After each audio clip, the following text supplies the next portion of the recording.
Bien, y vamos a empezar saludando a la primera expositora, Mariana Chasqui. Es doctora en psicología, psicoanalista, docente universitaria de grado y posgrado, investigadora, conferencista, psicóloga de guardia del Hospital de Infecciosas Francisco Javier Muñiz, autora del libro El arte de criar con límites, del editorial Ahora Mamá, autora y compiladora del libro Cómo estudiar exitosamente, de editorial Lugar Editorial. Y en la conferencia de hoy, el enfoque es cómo estudiar exitosamente. Bienvenida Mariana Chasqui a esta segunda Feria Virtual de la Innovación. Bueno, muchas gracias por la invitación, muchas gracias María Isabel, Jessica, Luis. Para mí es un placer estar acá y esto lo permite la virtualidad justamente, poder estar compartiendo con ustedes desde acá, desde Buenos Aires, y además agradecerles la oportunidad, porque es la oportunidad de poder contarles acerca de cómo estudiar exitosamente, que tiene que ver con un libro publicado recientemente. Em, ya empezamos, digamos, ya puedo compartir pantalla, ustedes cuenten, ¿sí? Bueno, entonces voy a compartir pantalla y ya.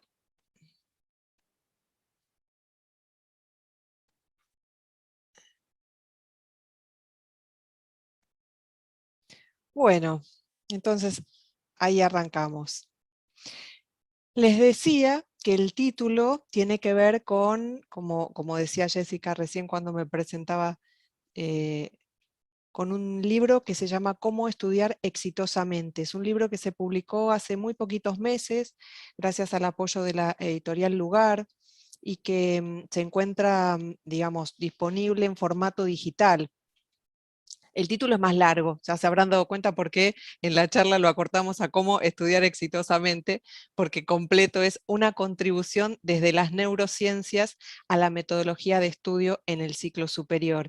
Y es un libro que escribimos con la licenciada Nancy Sachs, también psicóloga, con la doctora Claudia Valenti, médica especializada en pediatría, en deportología y en nutrición, y con la licenciada María Inés Landó, nutricionista y especialista en diabetes, con lo cual el libro tiene, la verdad, una mirada, como se habrán dado cuenta, interdisciplinaria.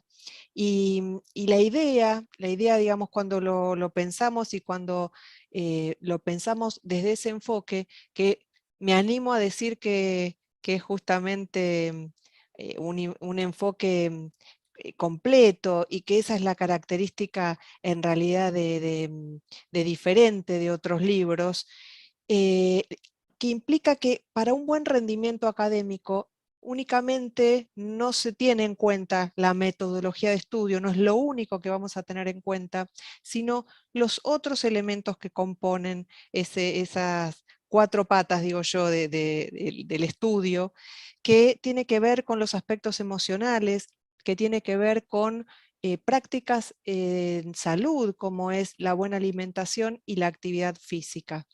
Entonces, eso es lo que van a encontrar, digamos, ese recorrido, esa conjunción de estos aspectos que hacen a un enfoque en salud y a un buen rendimiento académico. El título por ahí es un poco ambicioso, ¿no? Uno dice cómo estudiar exitosamente, pero pensamos justamente la palabra exitosamente la elegimos con una intencionalidad que tiene que ver con darle otra mirada en un mundo tan lleno de búsqueda de éxito, de la imagen, del rendimiento, de la productividad. El éxito en este caso lo pensamos desde la posibilidad de alcanzar esos objetivos. Como decía recién María Isabel cuando estaba haciendo la presentación también, el lograr los objetivos que nos proponemos. ¿Y cómo los vamos a lograr? Los vamos a lograr teniendo en cuenta, primero, conocernos, conocer en qué circunstancias estamos parados frente a ese estudio, en qué circunstancias de la vida, emocionales, de qué manera nos enfrentamos a un texto, y cuáles son nuestros ritmos, nuestros tiempos, y poder respetarnos esas particularidades. No importa lo más rápido o lo más lento que se logre ese objetivo, sino sostenerse en el camino, sostener ese recorrido y poder finalmente alcanzar ese objetivo que tiene que ver también con la forma en la que vamos pensando cómo queremos vivir nuestra vida, porque en definitiva la elección vocacional va marcando bastante de cómo enfocamos esa forma en la que queremos vivir. Entonces, bueno, esto es más o menos el pantallazo y contarles por qué el nombre de la charla era cómo estudiar exitosamente. El recorrido que vamos a hacer hoy, ahí lo están viendo en pantalla, va a abarcar desde lo que tiene que ver con los aspectos, digamos, de los factores externos del estudio, como es cuándo estudiar, dónde estudiar y cómo estudiar, y también lo que hace a los factores internos, que tiene que ver con todo lo anímico. Entonces, allí tenemos también los dos aspectos que van a regular nuestros trayectos también académicos. Algo importante y difícil, por lo menos, no sé, yo es la búsqueda permanente que hago del equilibrio. Supongo que a ustedes les debe estar pasando lo mismo. ¿Cuánto tiempo le dedicamos al esparcimiento? ¿Cuánto a la familia? ¿Cuánto tiempo al estudio?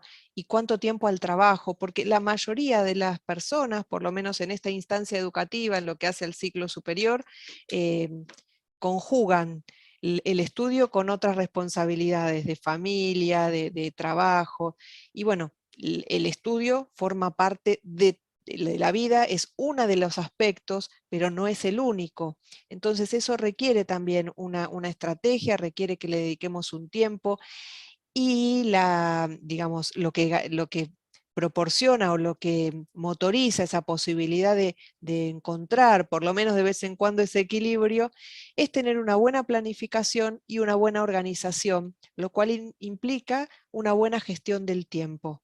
La construcción del hábito de estudio es algo que es importante y ya vamos a ver por qué. Y después, bueno, vamos a tratar de acompañar cada una de estas cuestiones con algunas sugerencias, con algunos ejemplos, y después va a haber un espacio de preguntas, pero a mí también me gusta que además de las preguntas, por ahí sea un espacio para compartir, que ustedes me cuenten desde sus experiencias de docencia, desde sus experiencias como estudiantes, que quizás podamos compartir, quizás algo de lo que vamos charlando, lo que vamos hablando, les resuena a ustedes en algún ejemplo, en alguna situación cotidiana con la que se enfrentan, y bueno, poder compartirlo entre todos, que no sea solo espacio de preguntas. Bueno, vamos a comenzar, decíamos, les decía recién, de los factores externos que tienen que ver con el estudio, que condicionan, que atraviesan el estudio, y vamos a empezar por cuándo estudiar. Y yo acá les quisiera preguntar si ustedes justamente se han detenido a pensar en qué momento del día a ustedes les resulta más beneficioso estudiar. Porque en general estudiamos cuando nos queda un ratito de tiempo, cuando se viene el examen, cuando estamos ahí con el tiempo ajustado, pero ¿se dedicaron a pensar en qué momento del día a ustedes les rinde más sentarse a estudiar? ¿Cuándo es el momento en el que sienten que frente a un texto comprenden más rápido, que frente a digamos, a producir con ese texto algún mapa conceptual, algún esquema, un resumen, lo ven con mayor claridad, tienen mayor rapidez para comprender y para poder elaborar y para poder asimilar? Bueno, es importante que nos planteemos para optimizar, porque sabemos que el tiempo no es algo que abunda, y la posibilidad de optimizar esos tiempos y de hacer que rindan más, realmente impacta beneficiosamente después en el rendimiento académico. Les voy a contar un poco cómo quizás pueden descubrir cuál es el momento del día que a ustedes más los puede beneficiar. Primero empecemos con cómo comienza el día. Seguramente todos activarán la alarma del celular, o ya casi los despertadores clásicos no se usan, así que seguramente todos tendrán alguna alarma con la cual, algún reloj con el cual se despiertan a la mañana. Bueno, ese reloj no es el único que nos organiza y que nos ordena la vida, sino que hay otros relojes que son, ahora los vamos a ver, que son los que nos permiten ir organizando el día a día y distintas funciones y actividades, tanto del mundo externo como de nuestro propio organismo, del mundo interno. El primero de los relojes de los cuales podemos hablar es el solar, el reloj solar, que lo que va marcando es la continuidad y lo sucesivo de los días a través de lo que es la salida y la puesta del sol. Ahí ya tenemos una primera organización, un primer ordenamiento. Después tenemos el reloj social, que lo que hace es organizar nuestras actividades de acuerdo a las distintas interacciones sociales que llevamos a cabo. Entonces vamos a tener horarios laborales, horarios escolares, horarios de apertura y cierre de los negocios. Y finalmente vamos a tener lo que son los relojes o el reloj biológico, que lo que hace es regular distintos ritmos del organismo, son de carácter endógeno, es decir, que una vez que el organismo los establece, después funcionan o se van sucediendo de manera automática independientemente de los factores externos. Eh, Esos relojes biológicos son los que van a regular segregación de hormonas, los que van a regular cuándo tenemos sueño, cuándo tenemos hambre, la temperatura del cuerpo, porque hay momentos del día donde esa temperatura aumenta o disminuye, y van a marcar también una periodicidad que se va siguiendo.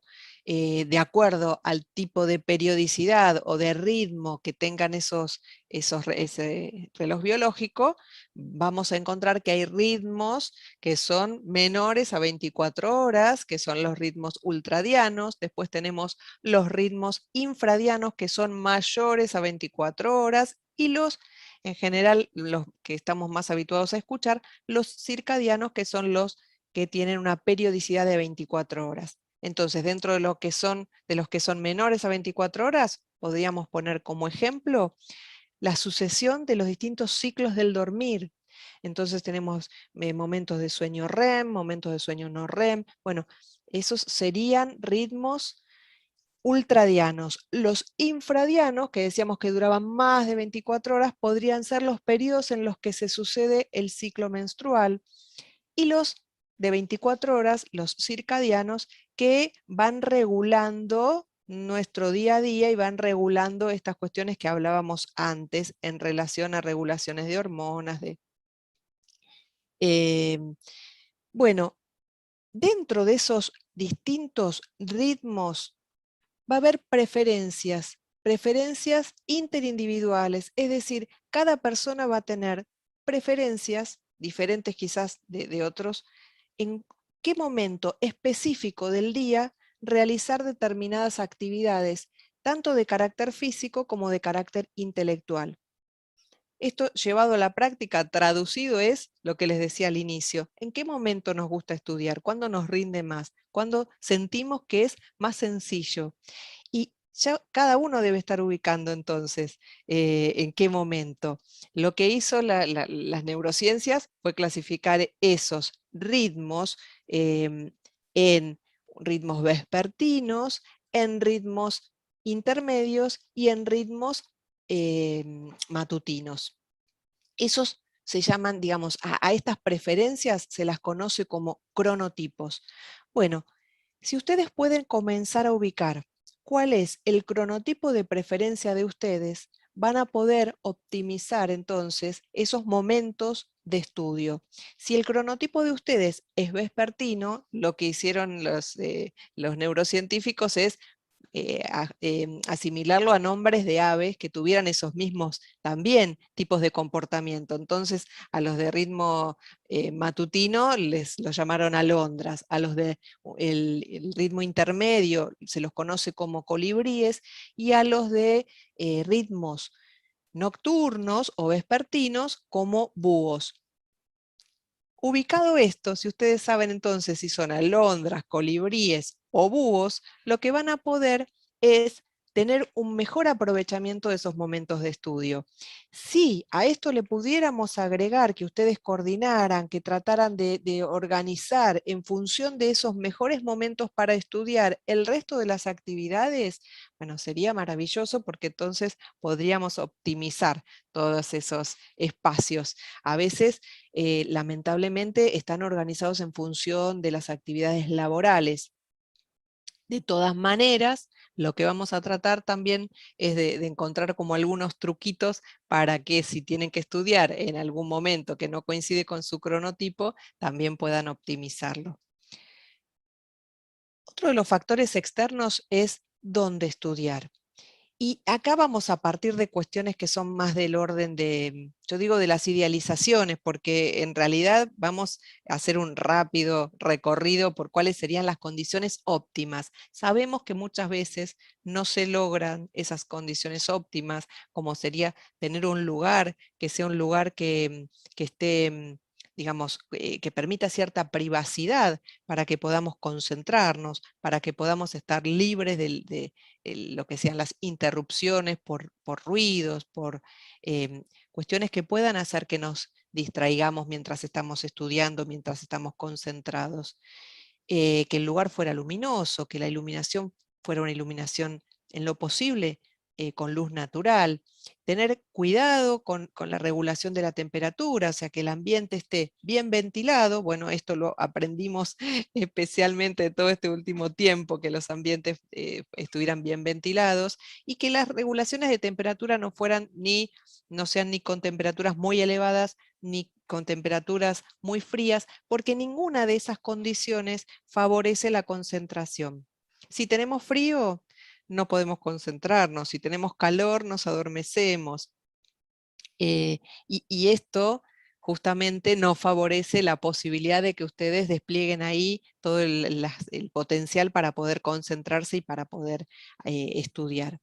Entonces, esas son condiciones, a ver, como les decía, ideales. Muchas veces las distracciones no provienen del mundo externo, de ruidos, como les decía antes, de que nos interrumpan, sino que los ladrones del tiempo son las redes, son los celulares, son los que quedan con nosotros, aunque cerremos la puerta y dejemos el resto de las personas del otro lado de la habitación.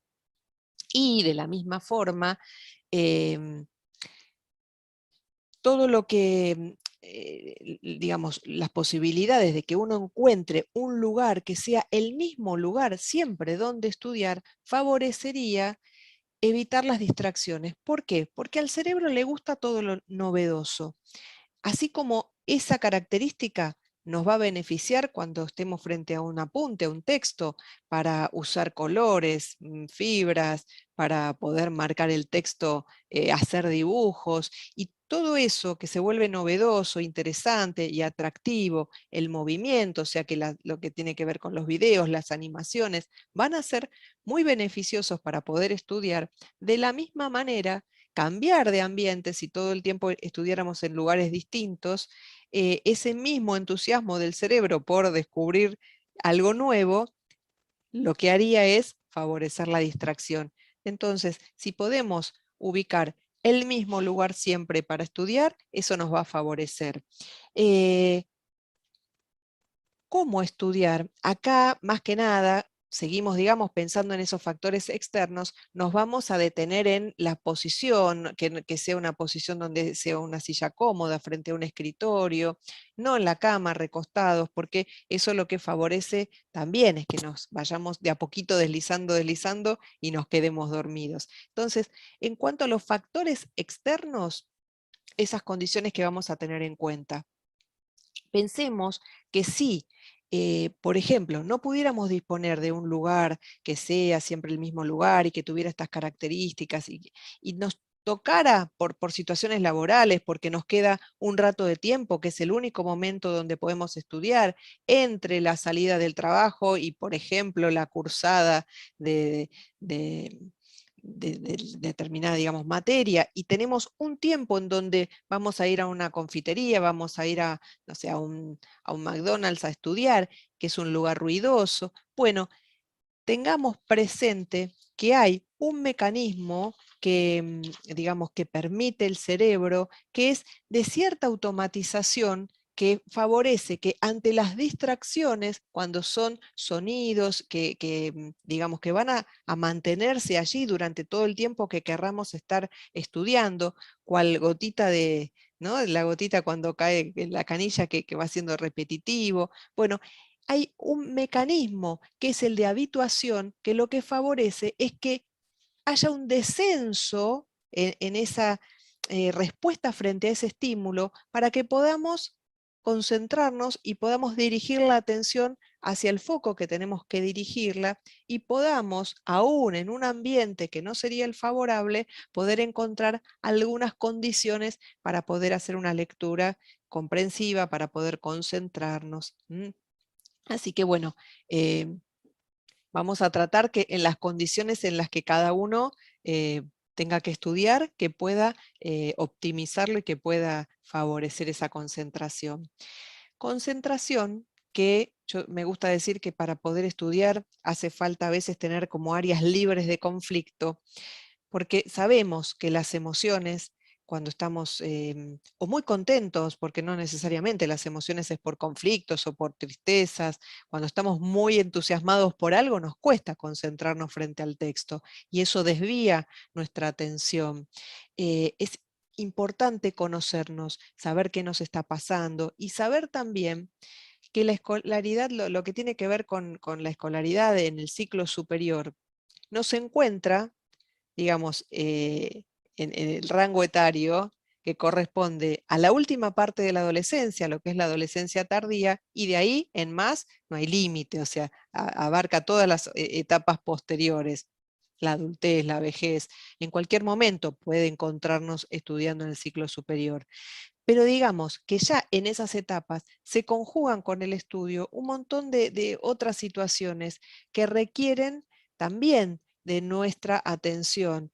Son los tiempos de, bueno, de la salida y de la salida al mundo, de la salida de la ruptura con las figuras de los padres, ruptura en el sentido de separación y de autonomía, la búsqueda de un trabajo, el armado de una pareja, de una familia, quizás la llegada de hijos, bueno, pérdidas, eso puede estar en cualquier momento de la vida, ¿no? Pero pérdidas y alegrías, todas esas situaciones que nos atraviesan es importante desde el lugar de estudiantes y desde el lugar de docentes tenerlas en cuenta para poder acompañar a ese alumno, orientarlo. Y para que eso no se traduzca después en un fracaso, en un abandono, sino en justamente lo que decíamos antes, que el éxito tiene que ver con ese conocimiento y con ese respeto por las situaciones y comprensión por las situaciones que se estén atravesando en los distintos momentos. Sabemos que como docentes, si el clima del aula es un clima tenso, que genera temor, que genera ansiedad, el alumno no va a estar disponible para poder prestar atención, porque se va a activar en su cerebro el modo de supervivencia, casi de huida. Entonces, si está en ese modo de funcionamiento, no puede estar en el modo de funcionamiento de ser receptivo a los conocimientos y a las, digamos, a la adquisición o a la posibilidad de pensar, de integrar aspectos de esa clase. Entonces, el clima del aula es algo importantísimo. Y desde el lado del estudiante, también tener presente que muchas veces hay docentes frente a las cuales nos sentimos atemorizados o que generan situaciones de ansiedad y que cada una de esas situaciones emocionales va a impactar en ese rendimiento económico.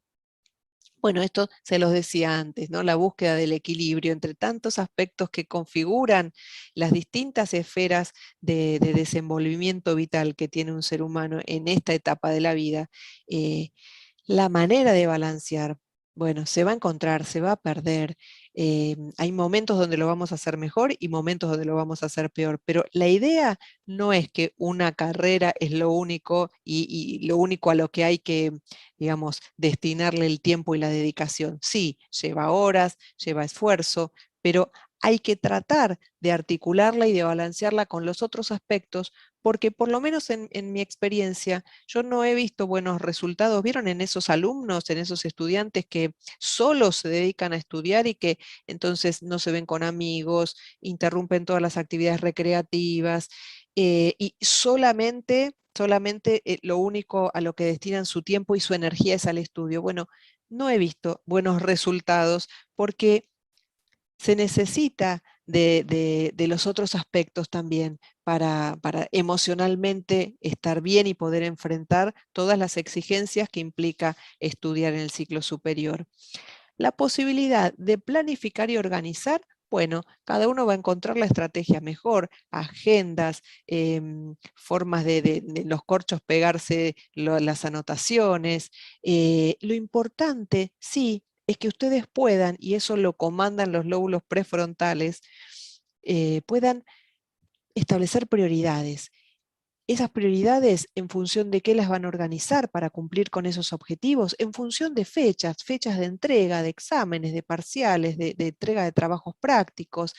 Eso va a ir organizando la agenda de modo tal que ustedes puedan, en una planificación donde puedan volcar todas las actividades fijas que ustedes tengan, van a poder visualizar espacios libres.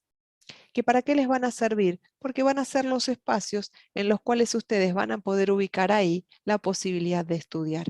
¿Y estudiar qué implica? Estudiar implica un esfuerzo cognitivo, o sea que es mucho más que la lectura comprensiva de los textos, el trabajo con los resúmenes, con los mapas conceptuales. Esa es una de las, digamos, de las cuestiones que componen el estudio, pero no es la única estrategia. Entonces, lo que ustedes también, lo que les sugiero para que puedan lograr entonces justamente alcanzar esos objetivos, es que haya una instancia de verificación de ese trabajo previo, de esa lectura, de ese trabajo, de integración, donde ustedes mismos puedan ser quienes chequeen que ese trabajo que vinieron haciendo con esos textos, con esa materia, lo han asimilado, lo han comprendido y lo pueden también transmitir. Si ustedes pueden hacer esa verificación, digo, ahí hay un momento muy importante que ahorran de situaciones de encontrarse frente a un examen, frente a una exposición, dándose cuenta en ese momento que no han podido asimilar bien esos conocimientos, que no encuentran las palabras, que no les llegan rápido, digamos, esas palabras como para poder expresarse, que ustedes lo han comprendido, pero que al momento de explicarlo se dan cuenta que no lo pueden transmitir de la misma forma en la que habían sentido que lo habían comprendido. Para poder lograr tener esos tiempos de poner a prueba ese conocimiento, necesitamos una buena organización de ese tiempo, necesitamos gestionarlo bien. Por eso, bueno, yo soy una fanática de las agendas, pero bueno, cada uno utilizará su método, como les decía. Lo importante es que estén divididos esos tiempos entre las actividades fijas y lo que son los tiempos que ustedes van a planificar para estudiar.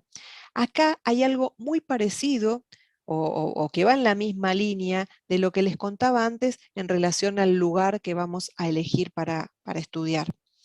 El cerebro, y esto está en relación con la construcción del hábito de estudio, cuando nosotros vamos sistematizando horarios, lugar, y esto empieza a repetirse y a sucederse en los mismos horarios, el cerebro comienza a predisponerse.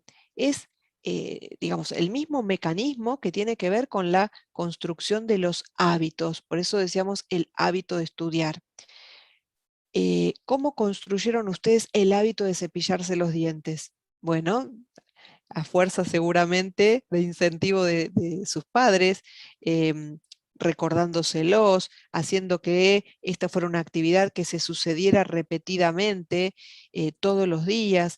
Y en esa repetición fueron automatizando esa conducta al punto en el que, a diferencia de lo que sucedió inicialmente, que necesitaban que alguien se los recordara, que les insistiera, se hacían los distraídos, volvían, si alguno tiene en este momento niños pequeños, sabe el esfuerzo que implica recordarles y luchar contra, digamos, estas cosas que a veces no quieren hacer, pero que se van logrando a fuerza de esa repetición. Pero una vez que está automatizado, ya es algo que al cerebro no le reporta un esfuerzo, sino que se minimiza el esfuerzo que tiene que hacer. y entonces hay un gasto de energía que se reduce. Por eso, si yo les preguntara hoy si ustedes recuerdan o les costó mucho esfuerzo a la mañana cepillarse los dientes, seguramente casi que ni se acuerdan que lo hicieron. Bueno, con eso me refiero, a eso me refiero con el hecho de automatizar conductas y construir el hábito de estudio. Eso se ve muy favorecido si logramos armar horarios que sean horarios, que sean siempre los mismos horarios, más o menos, digamos, ¿no? Pero en esa organización de agenda. Es importante fijar metas. Ustedes cuando se anotaron, seguramente en la carrera, tenían bien en claro cuál era la motivación de ustedes. Pero bueno, esa motivación, que era recibirse, trabajar, cuando uno comienza, queda un poquito lejos todavía, o sea que no nos alcanza para motorizar y para sostener el entusiasmo. Entonces necesitamos metas más cortitas, más al alcance de la mano. Esas metas a veces es aprobar un parcial, aprobar la materia, distintas metas para las cuales ustedes se van a ir preparando y les van a ir generando ese entusiasmo.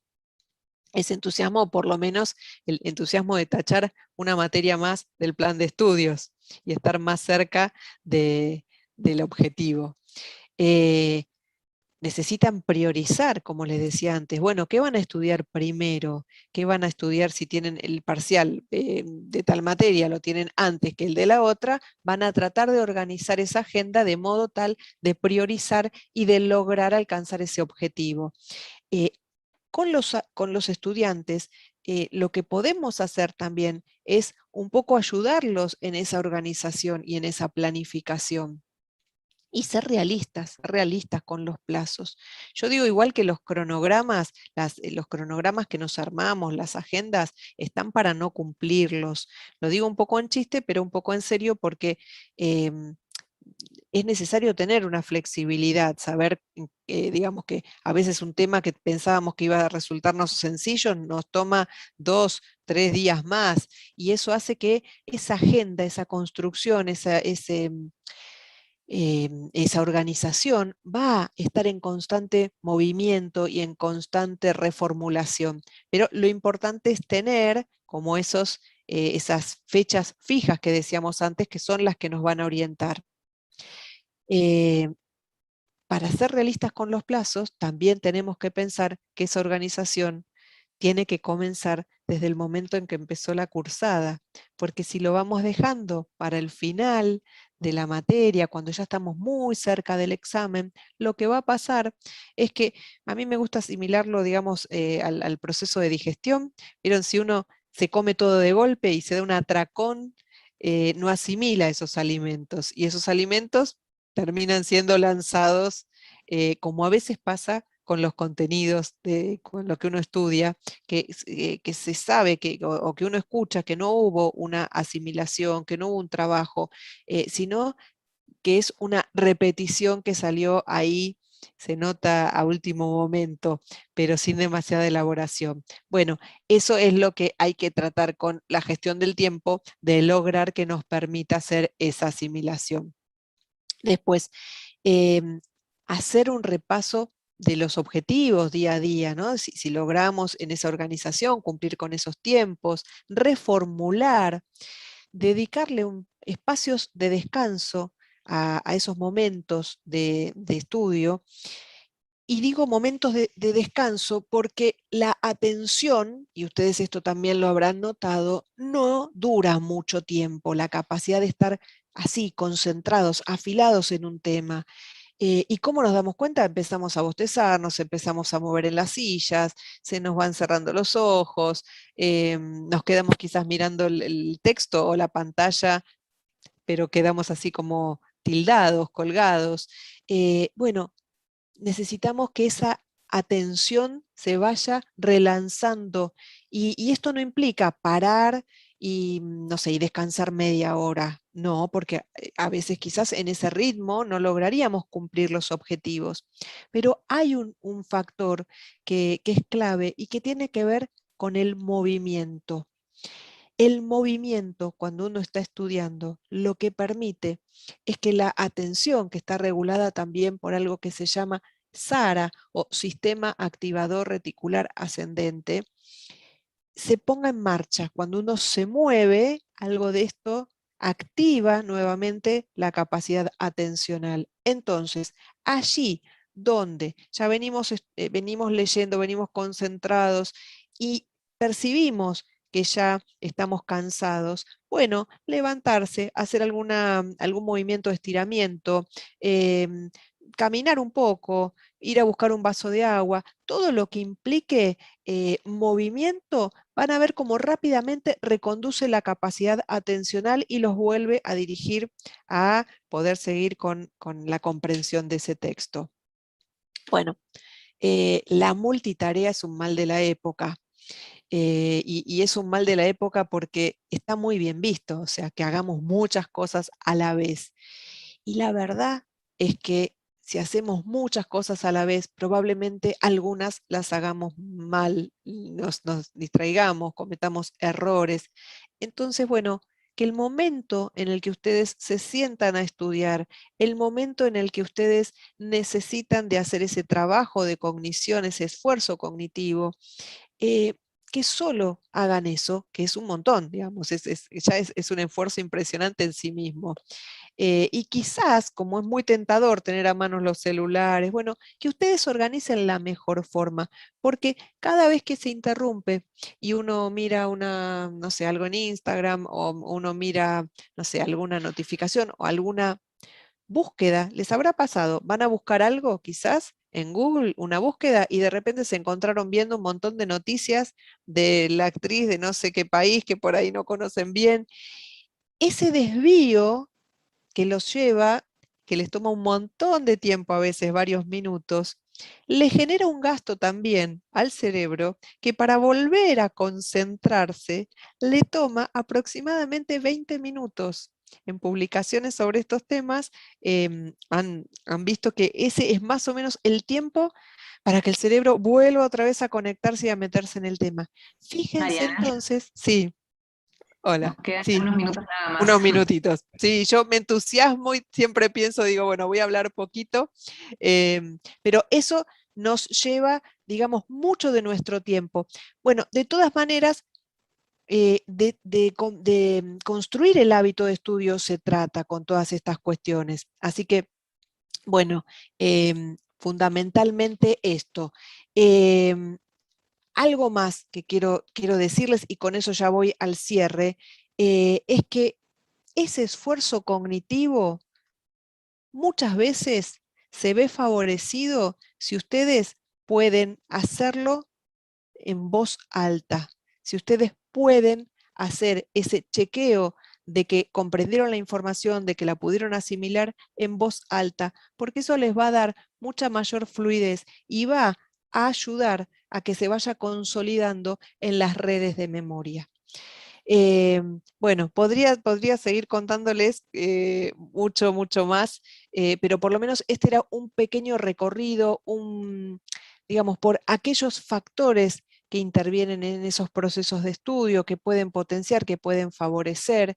Y me gusta cerrar con esta frase porque a veces estudiar es aburrido, puede, digamos, uno sabe que viene un examen y no es que las personas se mueren de ganas de ponerse a estudiar, pero Albert Einstein decía, nunca consideres el estudio como una obligación, sino como una oportunidad para penetrar en el bello y maravilloso mundo del saber. Entonces, a a ese esfuerzo y a ese tedio que a veces genera el me tengo que poner a estudiar, lo podemos ayudar con esa organización, con esas rutinas que predispongan al cerebro a no agotarse tanto y a no hacer tanto esfuerzo, sino ya a, digamos, a ponerse a estudiar, que es lo más difícil, porque no es difícil estudiar, lo que es difícil es comenzar a hacerlo a veces, es romper con esa postergación, esa famosa procrastinación que uno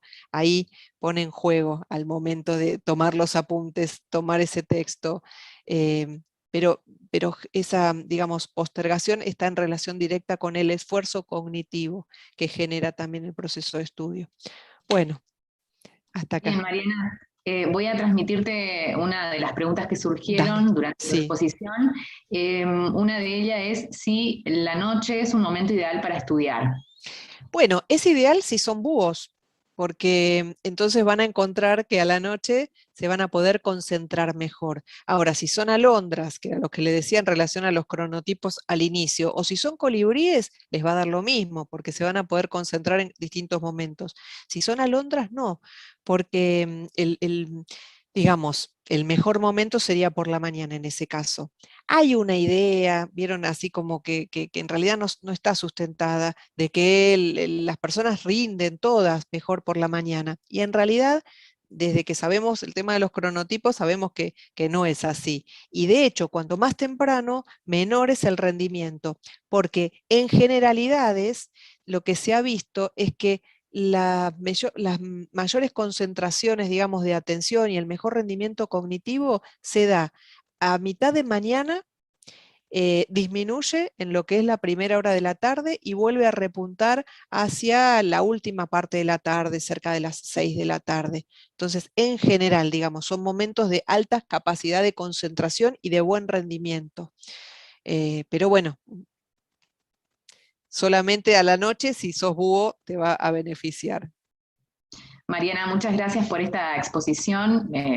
Comentamos nuevamente tu nombre, Mariana Chasky, doctora en psicología, psicoanalista, docente universitaria de grado y de posgrado. Te agradecemos muchísimo desde Bueno, todo el Instituto Jorge Luis Borges. un placer para mí estar con ustedes. Muchas gracias.